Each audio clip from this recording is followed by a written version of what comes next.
Assalamu alaikum everyone and welcome to this exclusive podcast series of CASS Islamabad. My name is Shah Mohammed, a research assistant at CASS. Today we are honored to have with us Air Marshal Farooq Habib, who will be talking about the modern drone warfare. Air Marshal Farooq Habib is former senior director at CASS Islamabad and he has around 36 years of experience as a fighter pilot in Pakistan Air Force. Sir, welcome to CASS. Thank you. Thank you. Sir, I have a few questions that I would like to pose to you. First of all, to what extent do you think drones are redefining deterrence and escalation dynamics in the context of modern warfare? Actually, it's a very interesting question, and the one which is being debated largely in the defense circles. We do not have a consensus on this as yet, but I can tell you, and the reason probably for that is that we do not have much understanding of this relationship. It's a complicated relationship, and if I take the two things one by one, first, if you talk about the deterrence, the nature of UAVs, especially the one which are being used for the offensive action, are very small one. So they do not pose any risk to the humans. I mean, they are pilotless. They are small in size, low cost. They have a small profile, small visibility, small footprint. So that actually gives an incentive to a party which is being deterred to try to look for a space below the threshold of that deterrence. Because in his mind, this is not a very provocative action, and probably there will be no response from the deterrent, the side which is actually deterring it. So in that sense, and it is like that also. So in that sense, it tends to weaken the deterrence. Now, if you come to the other party, the deterrent party, which is the one which is posing the deterrence, for him also it poses a dilemma. For all those attributes that I've talked already, the question for him that is, should I respond to it? And if I do respond, should it be a proportional response? Should it be slightly calibrated or a higher response? Or should I not, should I just ignore it, or should I respond with the full might of that deterrence that was actually over there? So this kind of dilemma by him allows the deterred party to actually go into that space below the threshold, and in that way it weakens the deterrent. But there is another relationship also, and that is that in the hands of the deterrent, it provides a capability which is potent as far as the ISR is concerned, as far as the precision strike is concerned, and also it does not pose that kind of risk to the human pilots. So it tends to actually enhance the capability which is already there, and in that sense it enhances the deterrence. The same way with escalation, because of those attributes that I've already talked about, the in the mind of the deterred, it probably is that if I am going to do an incursion with UAVs, I'll be able to keep the deterrence, I'll be able to keep the escalation at a lower level. However, you don't know the unintended consequences of it. Right, the deterred person can actually respond, and subsequently the rungs of escalation would be taken up very fast.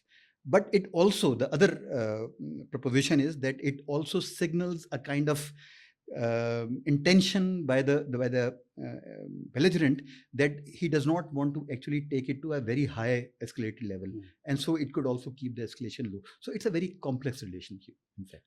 Interestingly put, sir. I think we need to situate these complex concepts within some case studies. Yeah. So if we discuss some case studies, for example, you saw Ukraine's Operation Spiderweb, Iran-Israel war, and the use of drones in Indo-Pak conflict. So how would you situate all these concepts within these case studies? See, we have the three examples that you have talked about, and also we had examples in the past. In the past, there was this incident when Iranian UAV actually entered Israel. Israel not only knocked it down, it also made attacks on 4 different sites in Syria, within Syria, which were considered to be Iranian installation. So this response was a, much aggravated response that you would think about. In another case, when Iran actually downed US UAV, it was, I think, RQ-170, Sure. US did not respond in that coin. Right. I mean, it just kept quiet. It very discreetly did not take any action. So we have both the options, both the examples in the day-to-day affair with us.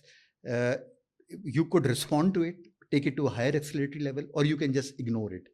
In case of spiderweb that you mentioned, it probably the example is not right because I mean, it was not only the drones which were involved there. Spiderweb, sorry, I'm talking about the operation of Israel against Iran. It was not only the drones which were involved there. The drones only took part in executing or assassinating the leadership. Sure. And some other attacks also. But the other parts were the manned aircraft also and the missiles also. In case of Russia, in case of Russia and Ukraine war, the spiderweb that you talked about, we cannot actually contextualize deterrence in that sense because the war was already on. So it was a operation which took place within the ambit of war. It was a surprise attack to a great advantage to Ukraine, and it was able to take down strategic targets of Russia. So it has to be discussed in a different context, not in the context of deterrence. Sir, I think this is a very comprehensive take. And as you all know, in CAS, we try to draw some lessons, especially for Pakistan. So, if you could probably, lastly, if you could discuss some potential implications for Pakistan and how Pakistan could prepare for a future drone warfare scenario in the South Asian context.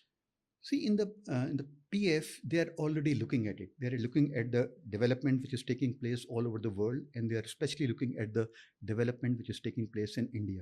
India has a very comprehensive UAV program of its own, and it is also collaborating with foreign powers to get the UAVs. There is a complete comprehensive plan with the PF already available, and we saw that. I mean, almost I think 100% or maybe 95, 98% of the UAVs which entered Pakistan territory were destroyed. So it has full comprehension what implications these drones actually put to the PF and to Pakistan in general.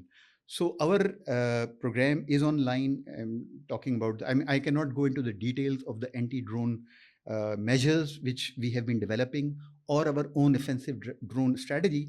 But the only thing, broad lessons that we learn from all these things which are happening around us is that we have to be careful about the discrete infiltration which takes place, which actually made possible Operation Rising Lion. I'm talking about the drone part of it and the spiderweb and some of the things which are especially related to the those special operations. I mean, getting that kind of ISR, getting too close, infiltrate in the ranks in the public, and be able to actually place those drones within deep into the territory.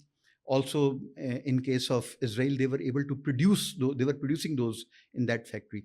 So, keeping all these things in mind, you have to be careful that these things, I mean, these kind of developments do not take place. You are able to stop them right there, and subsequently, whatever threat is coming in shape of drones, in shape of swarms, you will be able to tackle those. Sir, I think this has been a very enlightening and relevant discussion.